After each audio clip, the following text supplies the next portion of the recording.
está tu miedo, está tu poder. De alguna manera, lo peor que me pasó en la vida me abrió las puertas a descubrir lo que me apasiona. Yo lloraba de una forma tan fuerte en la antesala de la terapia y nadie de los que estaba ahí, pues yo lo pienso hoy y digo, qué difícil que es estar frente al dolor del otro también. Que en un momento no me sentí ni en mi cuerpo, era tan fuerte todo que como observar la situación en silencio, en asombro, en incertidumbre y llena de preguntas. Lo más difícil de transitar del duelo, el volver al cotidiano. Y entro y la mochila de él, de la guardería. O sea, qué dolor eso. Puede ser la vida tan frágil. Me preguntan cómo estoy, qué bronca que me da eso, ¿no? Cuando muere Jero, vos estabas embarazada. De 3 meses.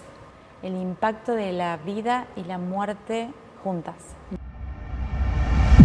Hola, bienvenidos a En Algo Nos Parecemos. Mi nombre es Lucía Díaz y estoy muy contenta de reencontrarnos nuevamente en este espacio.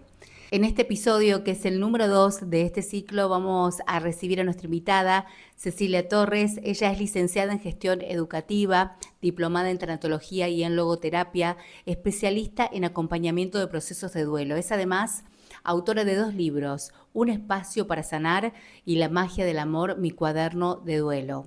Actualmente también es presidenta de Duelarf, que es la Fundación Argentina para el Duelo, de la cual ella es cofundadora. Cecilia logró transformar el momento más doloroso de su vida, que fue la muerte de su hijo, en un propósito para ayudar a otros, para hacer servicio, para acompañar a aquellas personas que están transitando un dolor tan profundo y tan hondo como la pérdida de un ser querido. Y en este episodio vamos a hablar precisamente de eso, de la vida, de la muerte, de aquellos dolores indescriptibles, de cómo podemos nosotros hacer para acompañar a alguien que está transitando una situación tan difícil como esa. Si te interesa este contenido, te pido que te suscribas al canal, que actives la campanita para que recibas las notificaciones y no te pierdas ningún episodio, que también nos sigas en las redes sociales y si sentís que hay alguien a quien le haría bien recibir este contenido, bueno, te invito a que se lo compartas. Ahora sí, ya estamos listos para comenzar a disfrutar de este episodio de En Algo Nos Parecemos. Bueno, nosotros ya nos conocemos hace un tiempo y una de las primeras veces que logramos como conectar un poco más fue cuando me convocaste para la presentación de tu primer libro. ¿En qué año fue? 2021. 2021. Bueno, un libro con una temática que tal vez nos asusta un poco. Disruptiva. Una temática disruptiva, esa podría ser, sí, la palabra. Porque sos acompañante en el duelo, sos tanatóloga, que ya me vas a contar de qué se trata, para también compartirle a la gente que no conoce esto. Y un poquito la intención es poder conocer cómo fue tu camino y cómo llegaste a vincularte con esto que tiene que ver con la muerte. Con esto tan temido, evitado, que rodea el concepto de muerte. Creo que hay una cuestión sociocultural de vinculación superflua. Es como, todos sabemos que nos vamos a morir, pero no hablamos. Todos sabemos, pero no profundizamos de qué manera eso puede impactar en mi forma de vivir. Porque es tenerla en cuenta no para hacer apología, sino desde un lugar de apertura y conciencia. Si tengo un tiempo determinado para vivir, ¿de qué manera voy a elegir vivirlo? ¿Qué es lo que no me puede faltar hacer? ¿Qué es lo que, no sé, qué miedo tengo que vencer? Digo, tengo un tiempo determinado y no sabemos cuándo. Otra cuestión que asusta bastante, entonces por eso no hablo, porque hay un montón de mitos que rodean este concepto. Y la verdad que si vos me preguntás, en mi trayecto y en mi historia siempre ha estado vinculado con muertes y con muertes trágicas de alguna manera.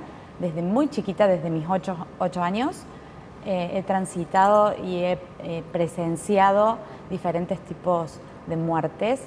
Pero siempre desde el punto de vista de lo traumático, digamos, o de que personas que, bueno, porque son situaciones diferentes. Bueno, falleció mi abuelito y entonces, bueno, me conecto por primera vez con eso, que tal vez era desconocido de mi vida, o muere trágicamente o por un asesinato, o por, no sé, por la razón que sea, un accidente, una muerte traumática, digamos, y entonces ahí tengo otro registro. Claro, totalmente. De hecho, en el grupo muy cercano de amistades, en mis 17 años, un amigo que decide terminar con su vida. Previo a esto, otras muertes de familiares también traumáticas, repentinas. De alguna manera siempre estuvo haciendo ruido y generando en aquella Ceci niña mucho temor de no dormir por noches. Cuando yo podía ponerlo en palabras de esta forma, que no llegue a deshora. Claro. Deshora para mí era en la niñez, como me ha tocado presenciarlo antes de Jero, vivirlo. En la niñez, en la adolescencia, era como inconcebible. Entonces de alguna manera me impactaba. Cuando transito, muchos años después, la muerte de Jero, de mi hijo, es donde me hacía tanto sentido a deshora, esa muerte Claro. que siempre me impactó, me llenó de preguntas, y en esta oportunidad fue como, bueno, ¿qué hay detrás de todo esto? Claro. ¿No? Porque digo, mientras todos jugaban o vivían en su adolescencia, yo como muy pensando en estas cuestiones, Claro. que de alguna manera, no digo que condicionaban mi vida, pero yo estaba muy atenta a estos casos. Claro, que estabas atenta a lo que pasaba en relación a esa temática que le temías, pero viste que dicen que lo que tememos se hace presente en nuestra vida de alguna manera, y después te tocó vivirlo, ya siendo adulta y siendo madre, que creo que debe ser de los miedos más horribles que podemos sentir aquellas que somos mamá, la sensación de que le pase algo a un hijo. Tremendo. Esto que decís me hizo acordar a la frase de Carl Jung, que yo la retomo en el libro, en un espacio para sanar, donde está tu miedo, está tu poder. Yo me aferré mucho a eso, porque digo, fue un temor y un temor muy presente durante mi infancia y mi adolescencia. Entonces fue como, bueno, ¿qué hay detrás de todo esto? Y logré una conexión tan profunda, no me refiero con la muerte en sí, sino con todo lo que rodea, con el duelo, con el ir más allá, que la verdad, de alguna manera, lo peor que me pasó en la vida me abrió las puertas a descubrir lo que me apasiona, porque cuando muere Jero, la verdad que dentro de tantísimas emociones que me invadieron en ese momento, y entre esas esto que decís, ese pánico de que pase algo con un hijo es terrible cuando eso se concreta. La sensación de desolación, de que la vida se olvidó de mí, o sea, era una sensación extraña, completamente como aturdida en el silencio, en la antesala de la terapia, y esa sensación de ¿qué pasó? ¿Qué es esto? ¿Qué es la vida? Sí. ¿Qué es Dios en este contexto? Nunca me enojé, pero sí fueron preguntas que en ese momento surgieron como tratando de entender. Sí. ¿No? Y ¿cómo puede ser que un hijo se muera? ¿Cómo puede ser que un hijo se muera así? Entonces me invadieron tantas preguntas, tantas incertidumbres, que fue eso lo que me llevó a ¿cómo puede ser que nunca nadie me habló de esto? Y no me refiero a la muerte de un hijo, me refiero al dolor que provoca la muerte de alguien que amamos. ¿Cómo puede ser que dentro de tantos ámbitos educativos, porque amo estudiar, entonces siempre me desenvolví en ámbitos educativos, y digo, jamás nadie me habló de cuánto duele, y no como parámetro y dolorímetro, pero de con qué herramientas uno puede ir caminando esos caminos. Bueno, un poco de eso se trata esta tarea que vos desarrollas hoy, de acompañar en el duelo a otros, pero para que se pueda entender tu historia y porque tal vez haya alguien mirando que esté atravesando por una situación así, contanos qué pasó, qué edad tenía Jero cuando falleció. Jero tenía 2 años. Siempre cuento el contexto de su diagnóstico. Él tenía una cuestión genética, porque esto hacía su sistema inmune un poquito más débil, si se quiere. Entonces fue repentino porque él inicia con una fiebre, lo llevamos a su pediatra, lo revisa, estaba bien. A mí me preocupaba porque cuando él hacía unas temperaturas de 39 solía convulsionar. dicho sea de paso, convulsiona con el papá, cuando lo buscan de la guardia que estaba con fiebre, vuelve a casa, convulsiona, lo llevamos al pediatra a la tarde, lo ve. Pero el pediatra tuvo como esta percepción, si se quiere, de Ceci, mañana le vamos a hacer una placa, porque le hicimos una placa en ese momento, estaba todo bien, se la vamos a repetir porque los niños tienen esto de que está todo bien y de golpe algo se complica, algo, sí. Y tal cual.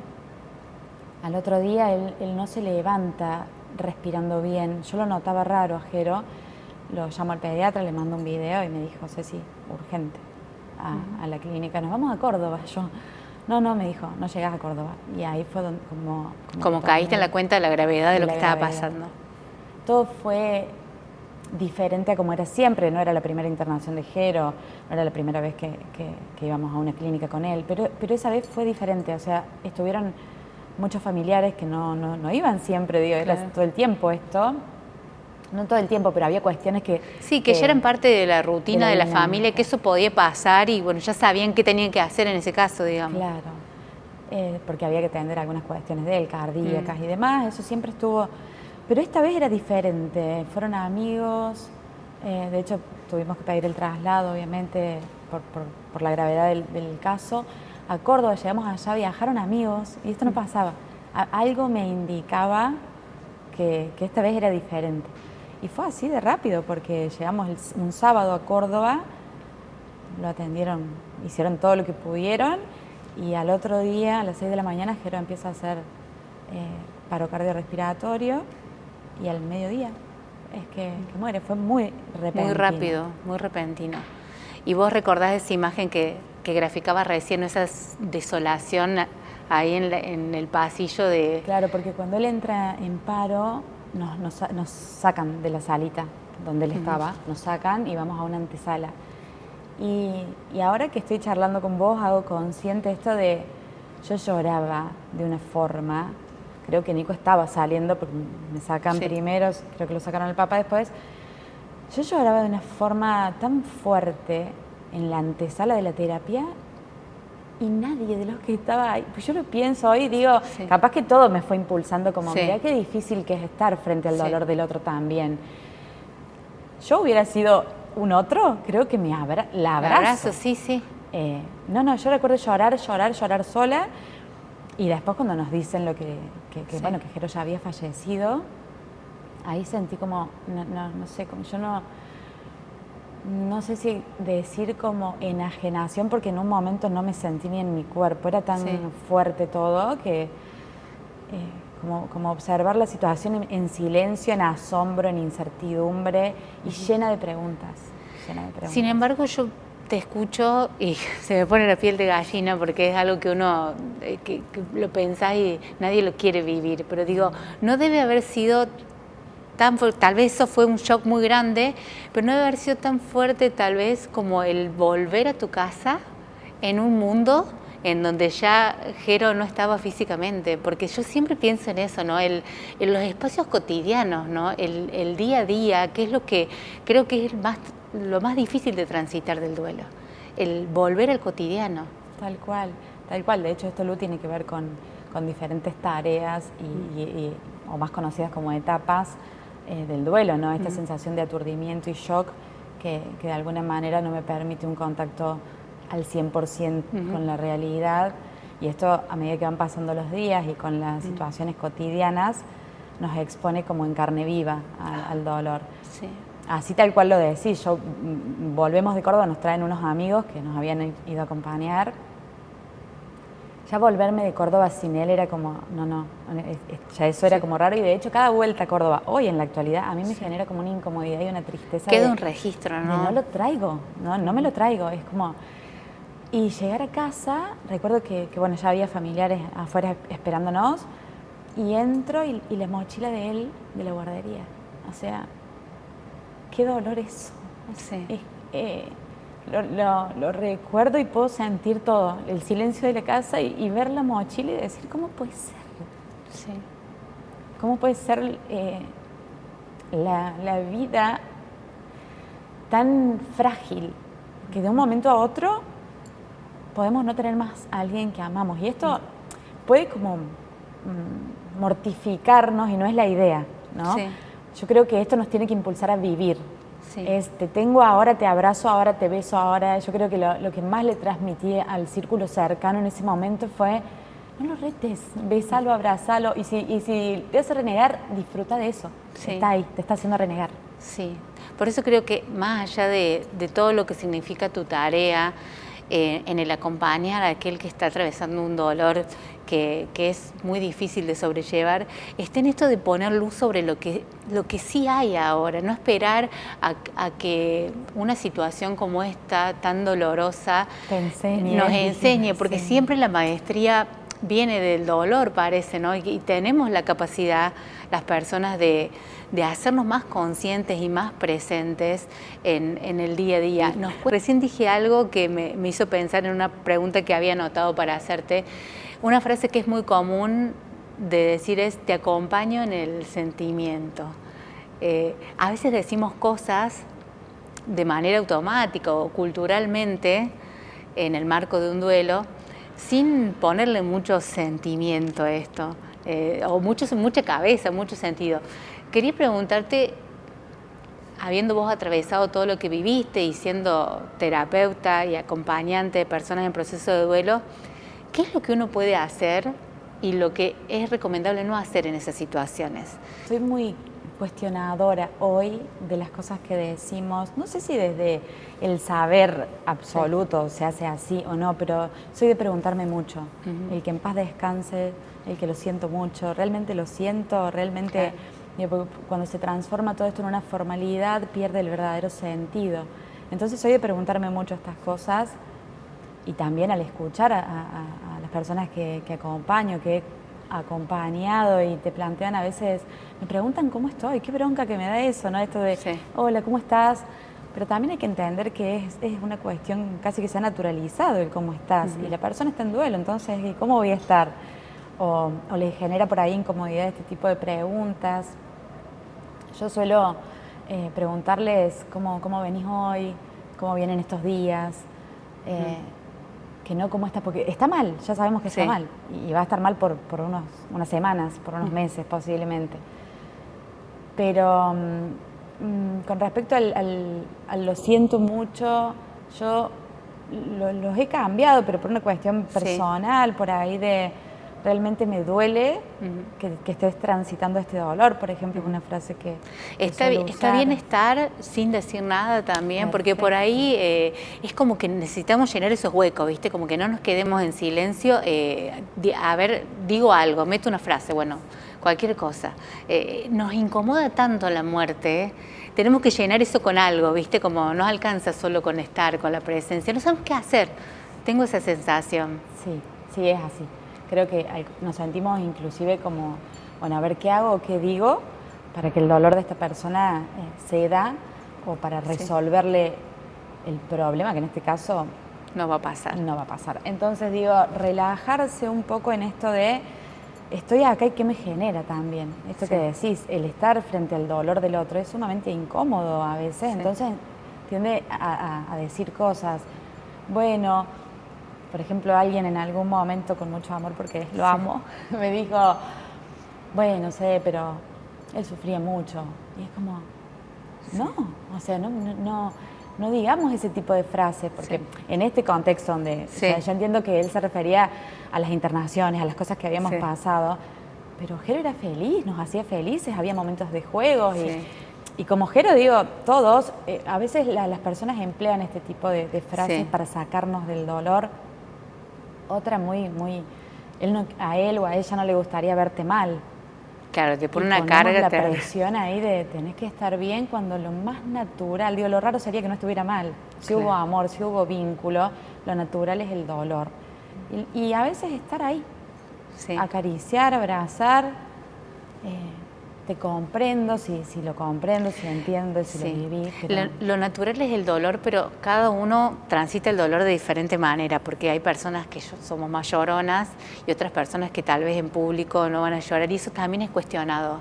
Ay, no, dudo de esa madre que no lloró nada, o no se le cayó una lágrima, o no muy fría. No sé, yo incluso veo la tele a veces con situaciones de famosos o de situaciones que son públicas, que está el cuestionamiento. Hoy las redes sociales además ponen mucho a disposición de cualquiera el dar su opinión sobre todas las cosas. Y a veces veo este tipo de comentarios, no le afecta porque no está sufriendo lo suficiente, no está llorando ahí en cámara o en público o delante de otras personas. Y cada uno procesa de diferente manera. A mí me genera mucha incomodidad ver esos comentarios porque me dan ganas de hablar, no incomodidad desde este lugar Sí. de no hagamos juicio de valor.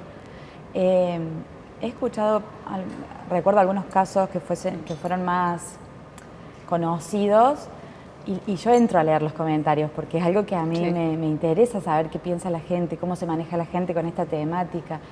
Y escuchar esto de, tan mal no está porque si no, no estaría hablando así, o cómo le gustan las Sí. cámaras. Y yo digo, Dios mío, qué espanto, porque detrás de ese papá, que recuerdo en este caso, hablando, digo, hay un esfuerzo por mantenerse en pie. Antes de continuar, te pido que si no lo hiciste todavía, te suscribas al canal, actives la campanita para que puedas recibir todas las notificaciones y enterarte de todos los episodios que vamos subiendo semana a semana.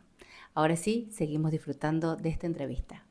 Habiendo atravesado todo eso tan fuerte en tu vida, es que llegan estos libros. El primero, que es este, Un espacio para sanar. ¿Cómo surge este libro en medio de todo eso que estabas viviendo? Jero muere en el 2019 y este libro lo presento el 6 de marzo, que es la fecha de nacimiento de Jero, del 2021.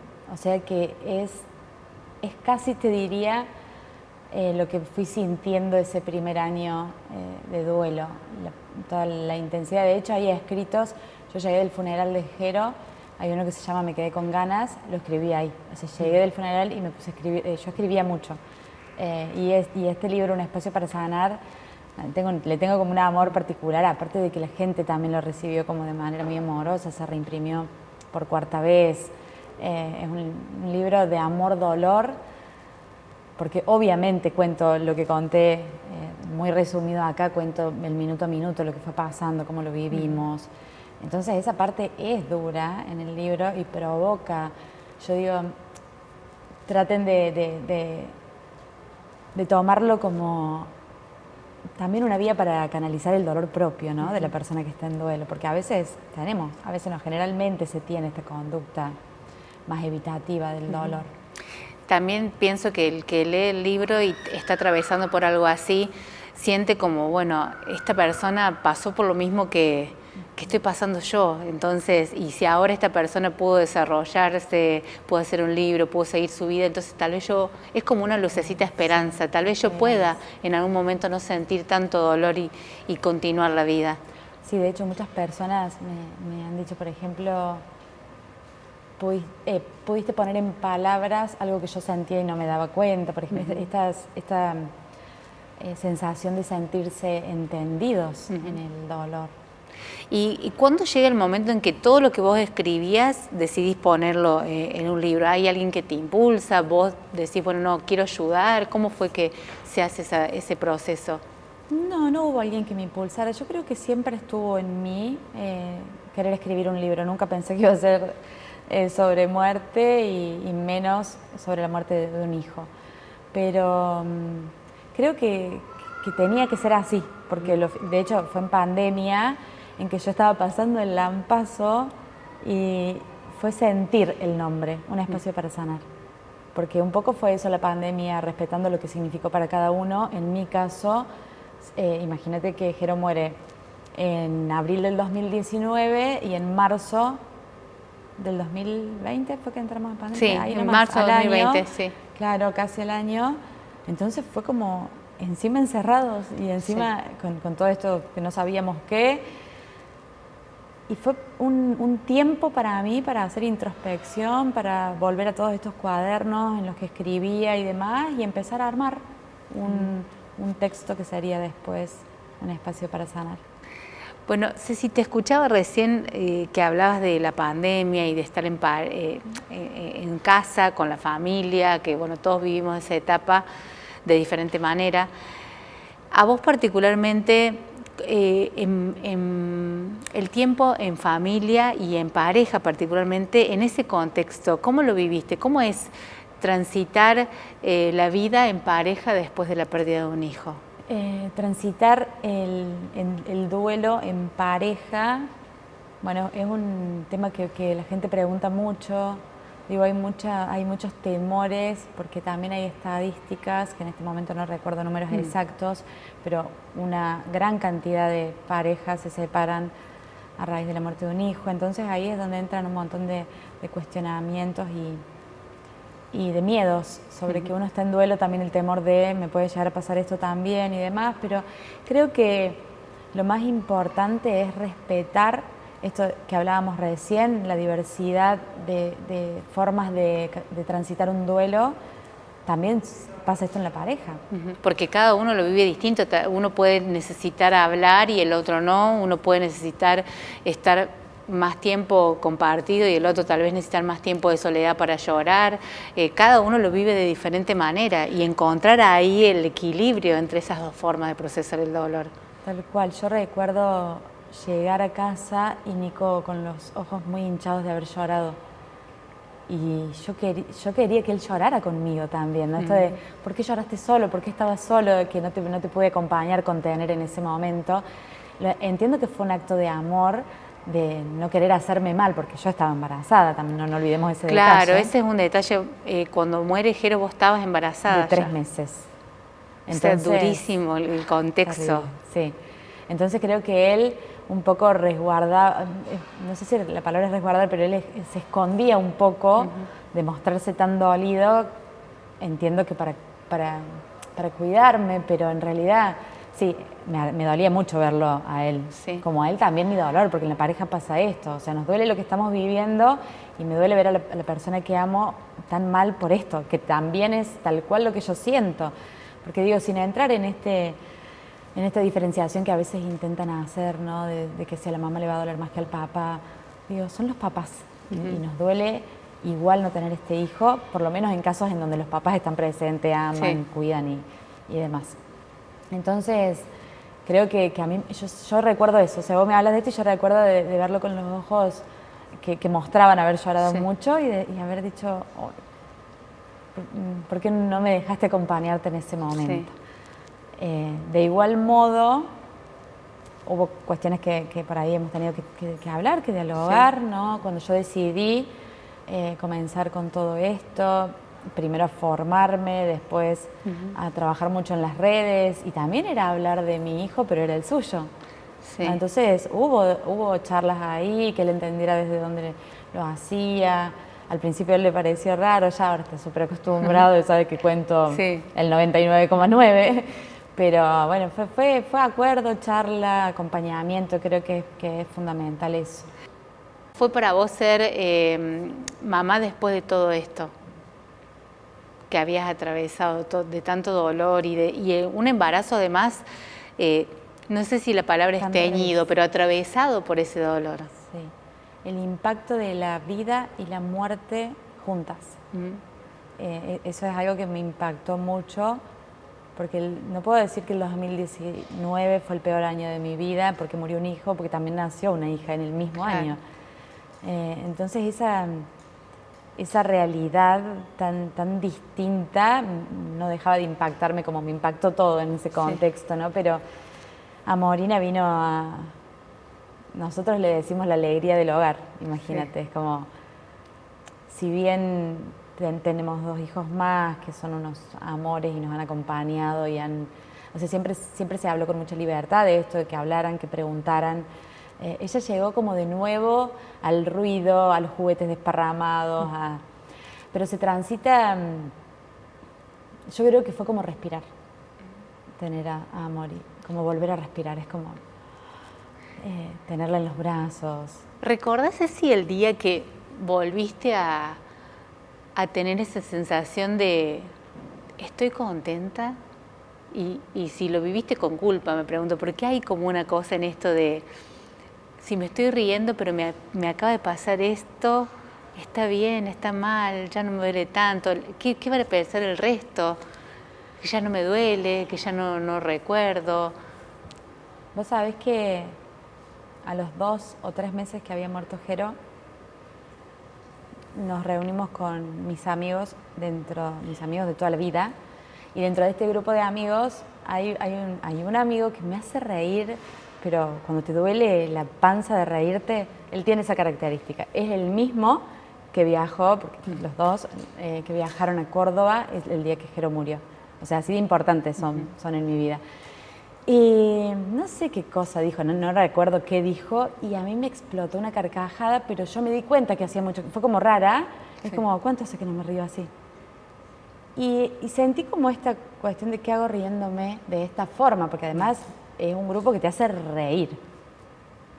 Fue como ese cuestionamiento mío, de nadie. No creo que no pensé en si alguien lo cuestionaba, sino como que fue propio, esto de ¿qué hago riéndome así? Pero inmediatamente, Lu, yo sentí, Jero, como cuando vos te reís yo me río con vos. Y jamás me volvió a pasar. Es como que yo lo acomodé así, él riéndose conmigo, disfrutando conmigo. Por ahí puede parecer raro porque yo lo viví, pero yo creo que la risa, la sonrisa de una persona que atravesó situaciones complejas es válida por lo vivido previo. Entonces es como menos presión. Porque a veces está como esa mirada externa de, ay, ya está riéndose, pero más allá de lo externo, digo, para el que lo atraviesa el duelo, pensar que tal vez no voy a volver a tener nunca un motivo para sonreír, y después la vida te va como sin dejar de lado que es la tristeza y el dolor por la ausencia de ese ser querido, la ausencia física, por lo menos de ese ser querido, sigue existiendo en nuestro mundo, pero también otras cosas que empiezan a pasar que nos empiezan a conectar con lo lindo de la vida también. Tal cual, porque también el duelo, de alguna manera, nos deconstruye por completo. Es como, ¿no? Y el empezar a reconstruirme es también repreguntarme o reconceptualizar conceptos que yo ya creía definidos, como la felicidad, por ejemplo, ¿no? Claro. ¿Qué viene a ser? Porque a mí me cambió la forma de ver, de vivir, y a lo mejor antes la felicidad era, no sé, X cosa, y hoy es mirar mis hijos, es como cosas mucho más simples, más cotidianas, que uno por ahí deja pasar por la misma dinámica de la vida. Entonces creo que también uno reconceptualiza un montón de cuestiones, valora un montón de otras, y yo siempre le digo esto a la gente, no uno, un montón de motivos para volver a sonreír, para ser feliz, para también hacerse la idea de que puede convivir la tristeza y la alegría, porque pareciera que no pudiéramos con estas dos cosas juntas, y a veces sí. De hecho, todo este trayecto que hablas del embarazo y demás, fue así, fue como la tristeza convivir con la alegría de que ella venía también, ¿no? La alegría de Amorina y la tristeza de la muerte de Jero.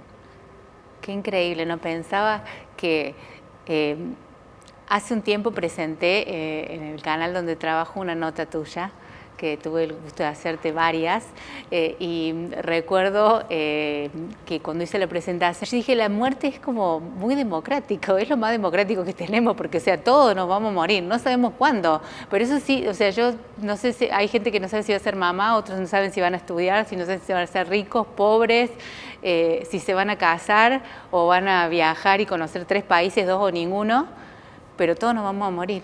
O sea, eso es la única condición que nos pone a todos por igual. La verdad. La única diferencia es que nadie sabe cuándo le va a tocar. Por suerte. Por suerte, sí. Sería, es verdad, sería muy loco. Ay, claro, entonces lo que pasa es que queremos controlar. Queremos controlar todo. Saber el cuándo sería terrible. Es mejor decidir dar todo. Yo digo, hay una frase que escuché mucho que es vivir un día a la vez. Para mí es vivir al día, sin pendientes. Abrazaste, llamaste, dijiste, expresaste, bueno, sí, anda a dormir. Sí. Es como al día tenés que vivir. Porque recuerdo un profe de una de las formaciones que hice, él decía, ¿viste esta frase? Hoy estamos, mañana no sabemos. Él decía, hoy estamos, más tarde no sabemos. Claro. Y es literal. Es verdad. O sea, y esto que vos llamás como su lado de demócrata. Democrático, dije. Como... es la característica de la universalidad que tiene. O sea, todos nos vamos a morir. Sí. Y eso, como dije varias veces hoy, nos tiene que impulsar a vivir, no nos tiene que mortificar. ¿Para qué voy a hacer esto si total me voy a morir? No, todo lo contrario. Como voy a dar de mí, en este momento, lo mejor de mí, porque no sé, más tarde.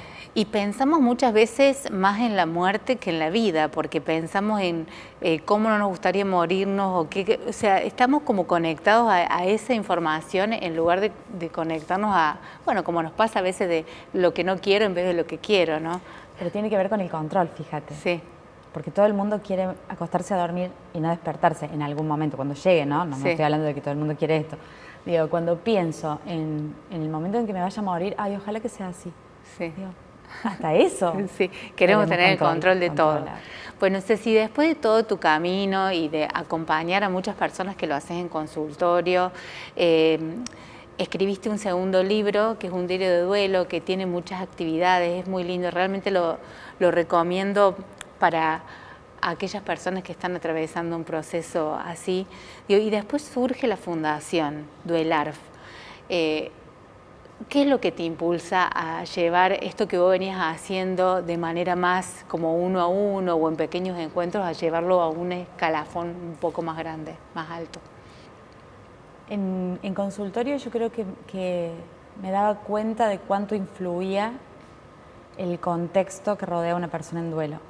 Los ámbitos laborales, las instituciones educativas, la sociedad en sí, esto que hablábamos recién, qué digo, qué no digo, qué se hace, qué no se hace.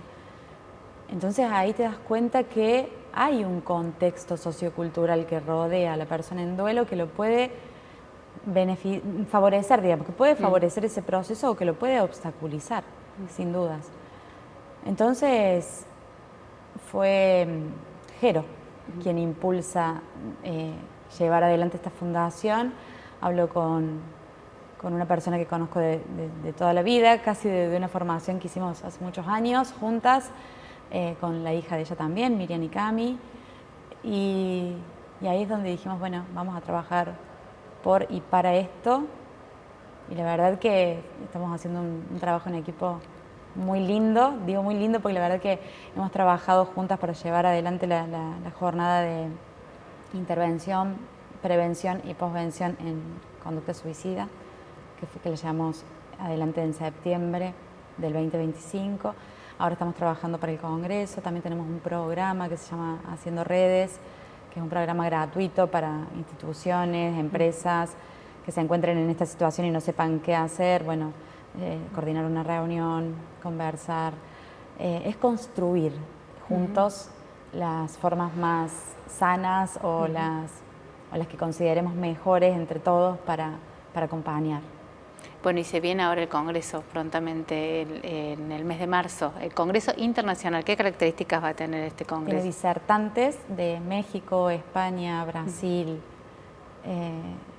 La verdad que es inmenso lo que estamos haciendo para el Congreso. No se ve tanto, yo por ahí estoy un poco ausente en las redes y demás porque estamos tan abocadas trabajando esto. Nos lleva muchísimo tiempo, trabajo, creatividad, pensar en todo, porque somos las tres con el apoyo obviamente de muchísimas instituciones, de la Municipalidad de Villa María, pero estamos ahí todo el día conectadas, todos los días, y bueno, con reuniones semanales religiosas para poder llegar al 6, fecha de nacimiento de Jero, 6 de marzo y 7, que va a ser el Congreso, los 2 días. Jero, que ha sido la musa inspiradora de todos estos proyectos tan lindos y que lo expande y que lo hace seguir estando más vivo que nunca, porque cada persona que llega a la fundación o cada persona que llega a uno de tus libros y encuentra un poquito de alivio, está ahí Jero presente. Ayer subí un reel en el que, obviamente, viste que uno elige el lugar donde hacerlo, y dije, lo voy a hacer acá porque tengo un cuadro de él. En realidad hay un cuadro de cada uno de mis hijos y de la familia completa, pero enfocaba a él. Y leía comentarios como, te juro que no te miré en ningún momento, solo lo miré a él. O gente que me ha dicho que ha soñado con Jero. Gente que le agradece a él, por ejemplo. Anoche me escribieron y me pusieron, gracias a Jero te tenemos a vos. La verdad que siento que Jero ha llegado a otros países inclusive y eso habla del amor inmenso que nos sigue uniendo. Qué hermoso. Bueno, Ceci, muchas gracias. Te adoro, Lu. Gracias a vos. Gracias por ser vos. parte de este ciclo, por tu amorosidad, por tu tiempo siempre y bueno, que sigas haciendo cosas tan lindas ayudando a tanta gente. No, gracias a ustedes por este espacio que no deja de ser disruptivo porque es como hablemos de muerte y duelo para poder, yo digo que duela lo que tenga que doler, no más que eso. Sí. Gracias, Gracias. Lu. Gracias.